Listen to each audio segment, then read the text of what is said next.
Before any identity enters dimensional structure or becomes someone, there is only pure, indifferentiated awareness, an omnipolarized stillness, pre-sound, meaning no rhythm, pre-light, no refraction, pre-geometry, no direction and no space, and pre-time, no sequence. In this pre-creation state, there is zero oscillation. All potential exists simultaneously, unexpressed. Individuation begins when Source chooses to experience itself in motion. This intention is the first act of creation. So, Source looks inward and produces a reflection of its own infinite nature. Every single being, every distinct individual identity, possesses a single point of origin that marks the initial act of individuation within the consciousness of Source.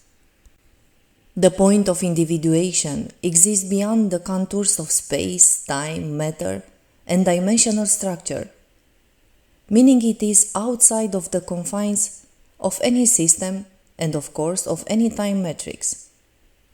It represents your seed of consciousness, the pure blueprint from which all incarnations and manifestations within the constructs of time and space emerge. What brings the seed of consciousness into existence is the act of Source's self-reflection. Source turns its focus inward, initiating the shift from generalized awareness into specific self-awareness. Through this act of internal reflection, Source produced a perfect holographic reflection of its own infinite nature. And that brilliant, sovereign reflection is the seed of consciousness. While we might be tempted to simplify the seed of consciousness and define it as a fragmented piece of the Source, a far more accurate understanding reveals it as Source looking at itself from one particular unique angle. The seed is the eternal adopting a localized perspective, yet never for a moment losing its intrinsic wholeness.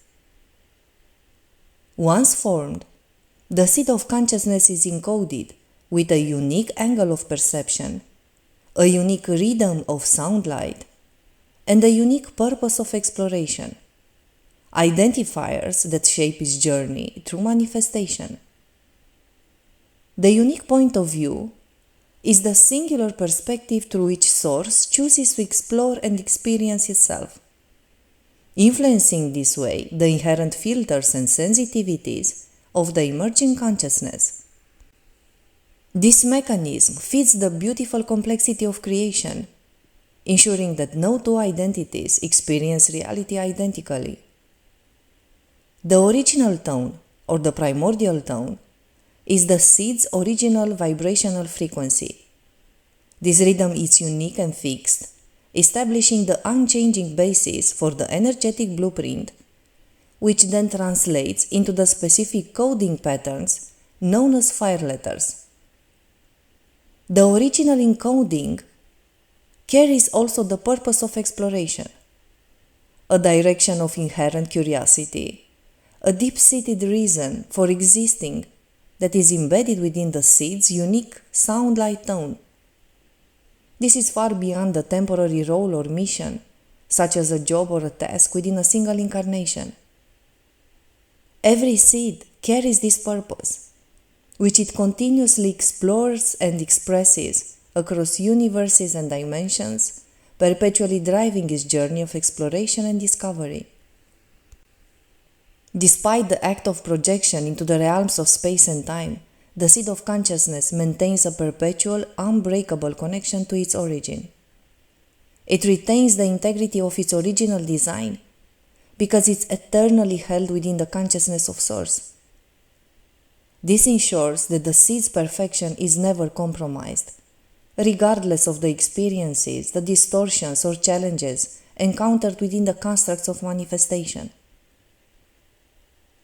The act of individuation occurs through the directed intention of the mind of Source, establishing the unique and sovereign energetic signature of the newly formed identity.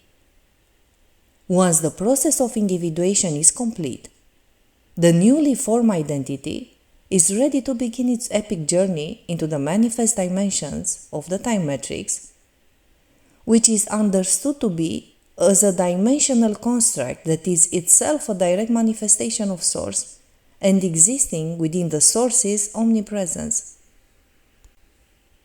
Thus, the newly individuated identity enters the time matrix from its original seed of consciousness via an energetic projection. The mechanism of projection and experience is defined as the stream of consciousness that acts as the continuous lifeline and energetic conduit, linking the eternal non-manifested seed of consciousness, which is your true core, to the local temporal experience within the time matrix. It is the pathway that allows eternal essence to engage with manifest reality. The stream of consciousness is a specific energetic signature composed of units of conscious energy, which serves to retain the original design of the identity as it was set within the seed of consciousness, while it is projected from the seed into the time matrix.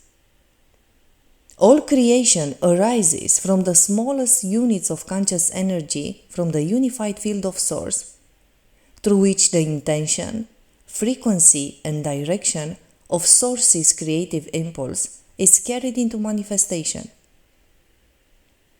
In this state, these primordial units of consciousness are not yet our known particles. The grid is a pre-physical energy structure composed of fixed scalar vibration points. Each point is a standing wave node, a convergence of inward and outward radiation currents.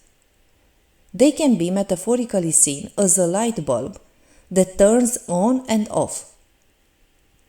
It turns on when scalar wave reaches oscillation, this is the visible light phase, and turns off when the wave returns to vibration, which is the non-visible sound phase. When the light bulbs are turned off, they are in a state of vibration equals contraction equals base magnetic sound. When they turn on, they are in a state of oscillation equals expansion base electrical light, meaning they become visible, they project. The constant phase change between on and off states, this energetic flicker, generates the holographic reality we perceive, the visible flash, the illusion of motion, time, and continuity.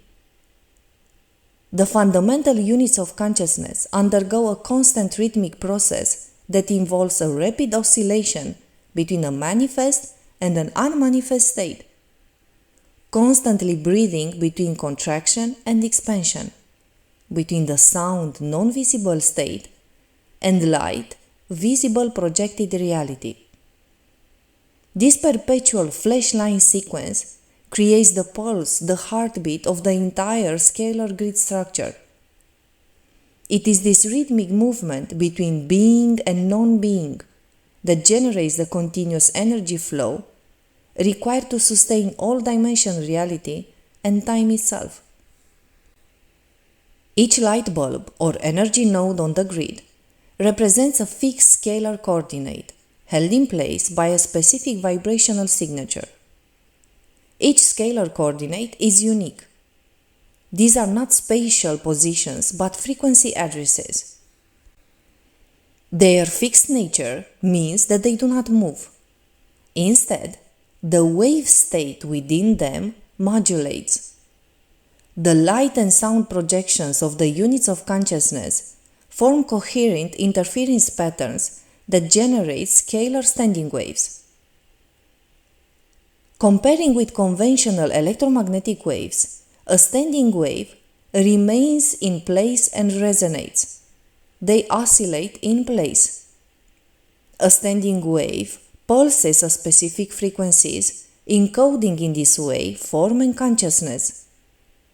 They carry both electric energy, meaning light, and magnetic energy, meaning sound, stabilized in the form of electrotonal fields. Electro denotes the light component or electric, and tonal, the sound aspect or magnetic of the standing waves. Consciousness is expressed through encoded frequencies which determine how an identity interfaces with dimensional layers. The electrotonal units of consciousness generates the unique frequency signature of each individuated stream of consciousness.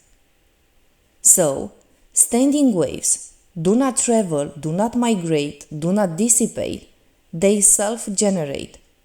They act as morphogenetic fields, providing the organizational blueprint for matter, time, and identity across dimensions, forming the multidimensional structure of reality, similar to pixels that flash on and off on a screen.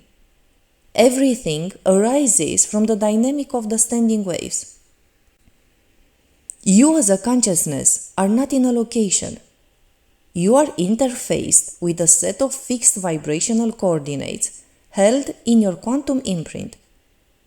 Each time you have the experience of movement, a different wave node flashes on. Your template writes scalar harmonics and not spatial vectors.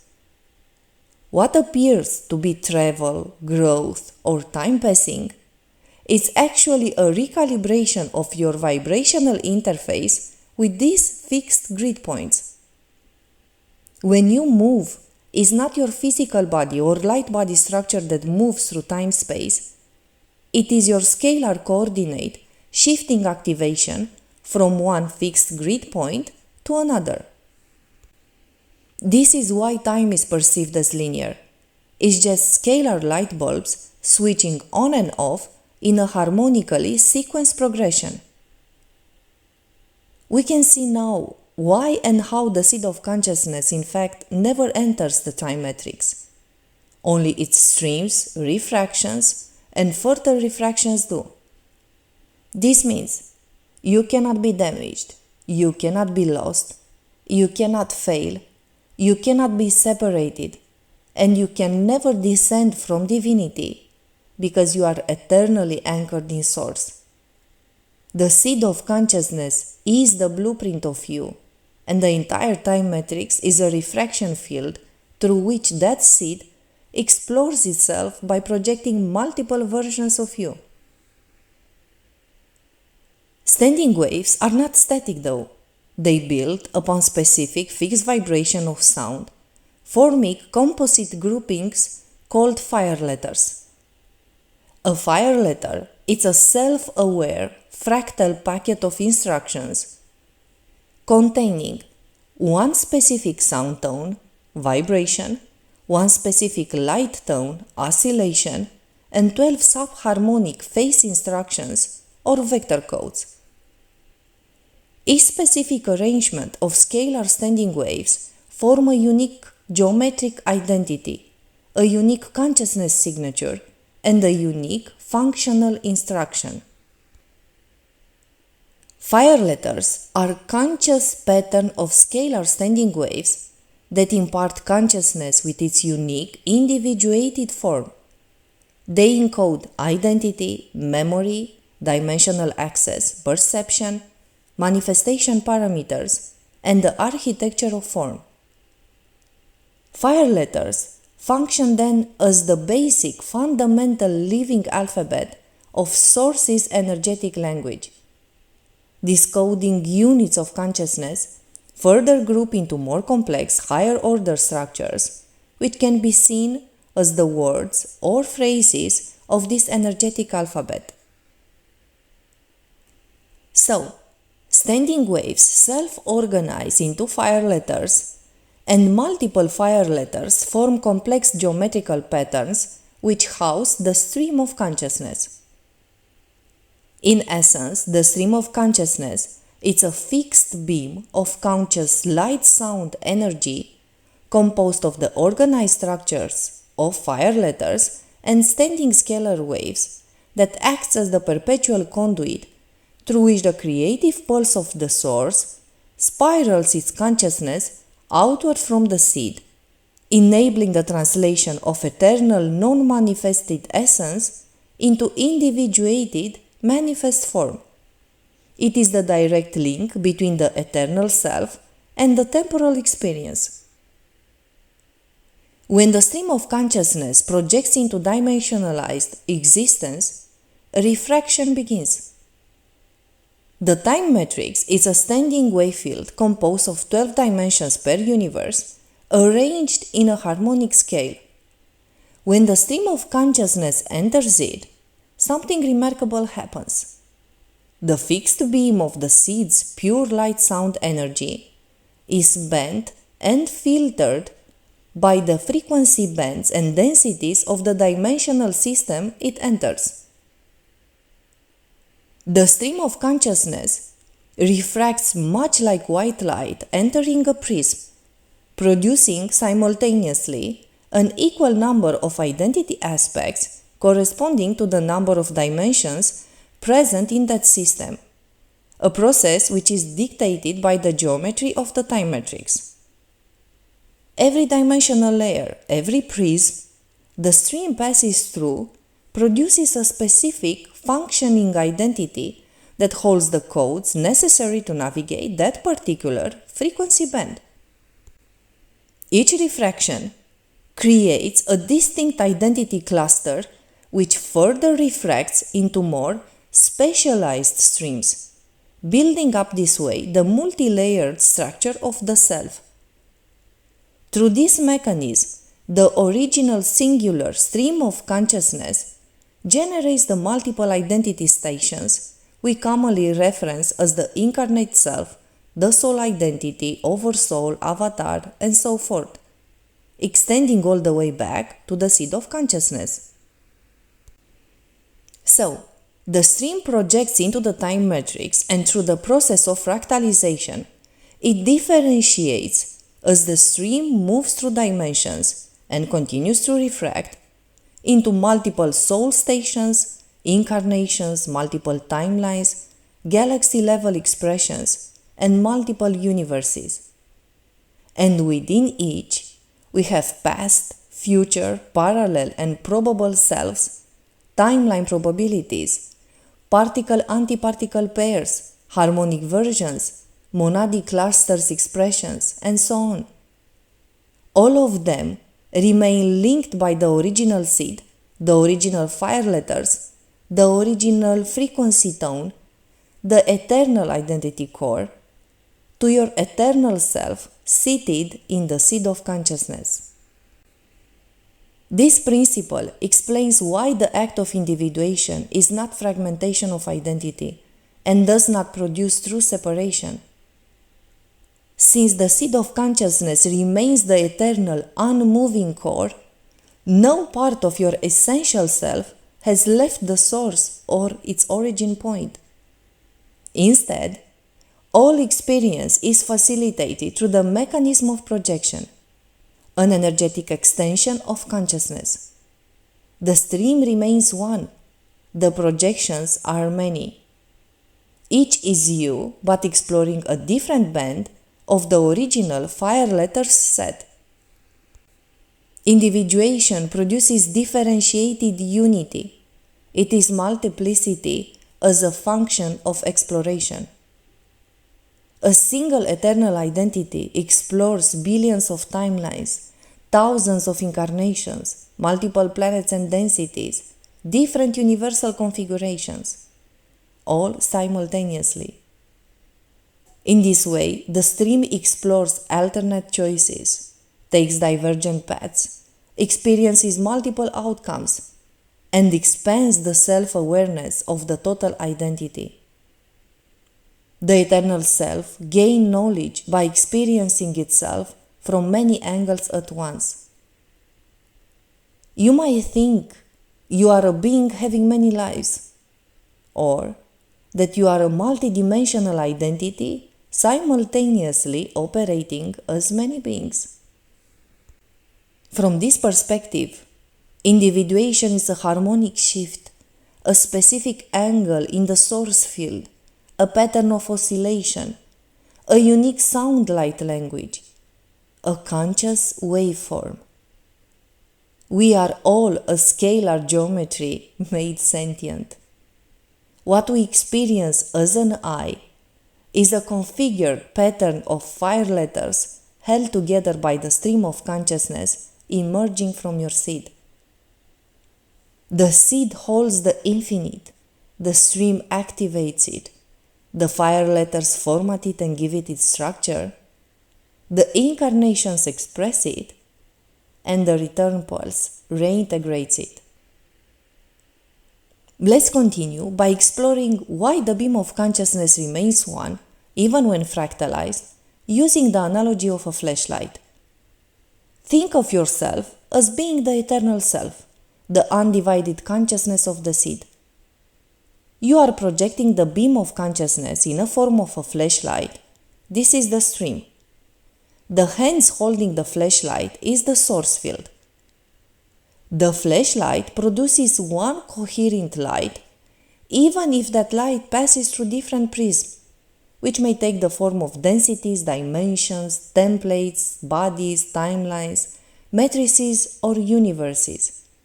No matter how many layers the beam passes through, the source of the beam is one. The substance of the beam is one. The identity of the beam is one. Refraction does not create more beams. It creates more angles of the same one beam.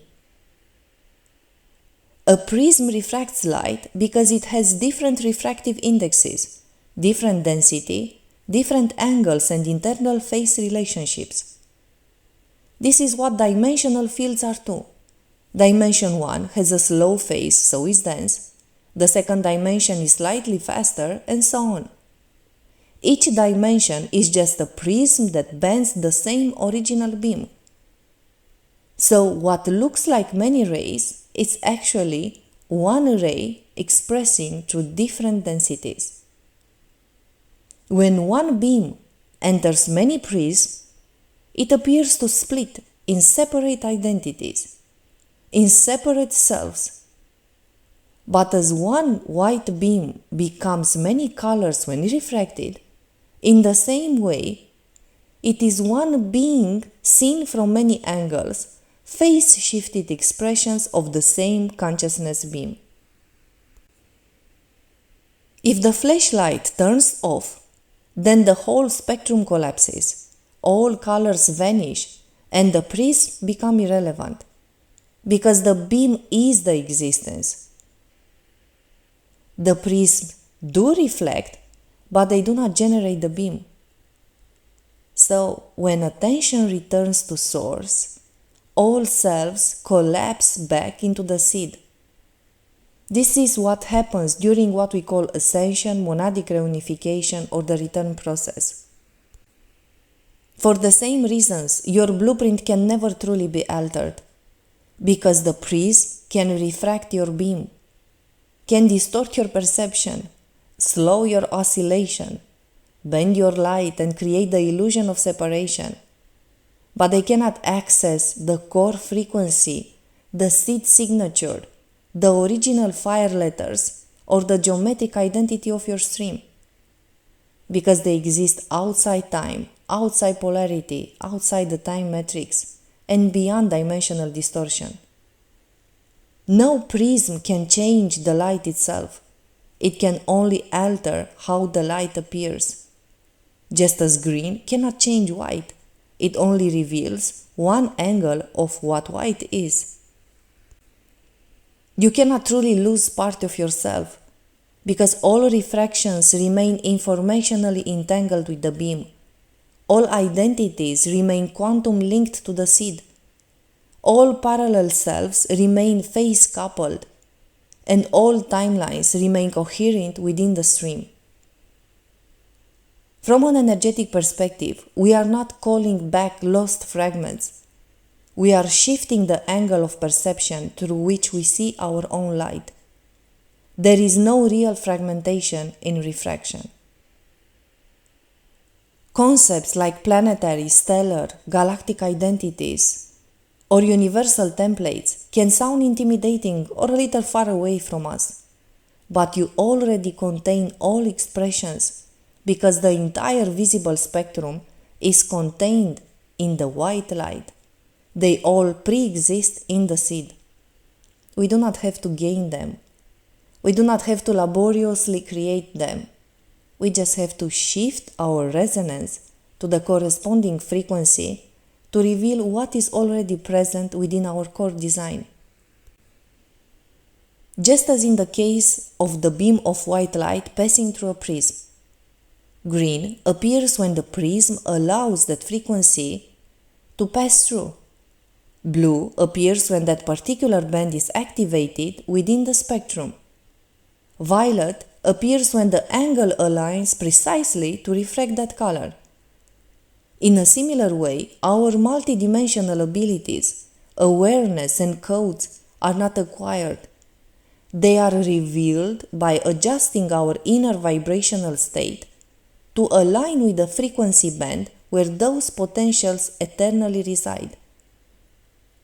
We tune ourselves to access what has been inherent all along. Because the blueprint is total, only manifestation is selective. When we shift our focus, we are activating a pattern that we already carry. It is a shift from the sound phase, inward pre-manifest contraction, into the light phase, outward manifest expansion. There is nothing external entering you, only something within you which now becomes visible. You always can become resonant with what you already are. This is why the process is about remembering and not about gaining, acquiring, learning, adding something from outside of yourself.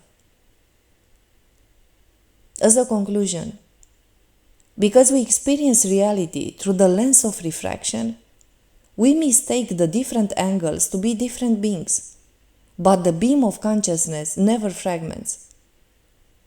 In the moment when perception returns to center, you realize the blueprint is eternal and intact.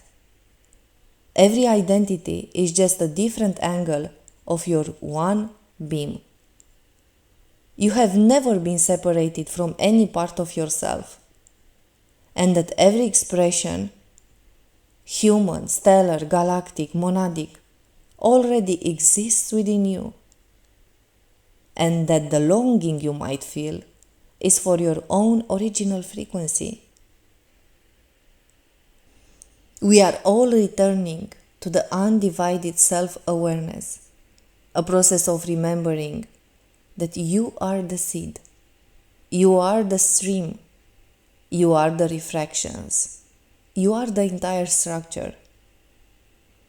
And the point is not to stop the fractalization, the point is to be able to consciously navigate it.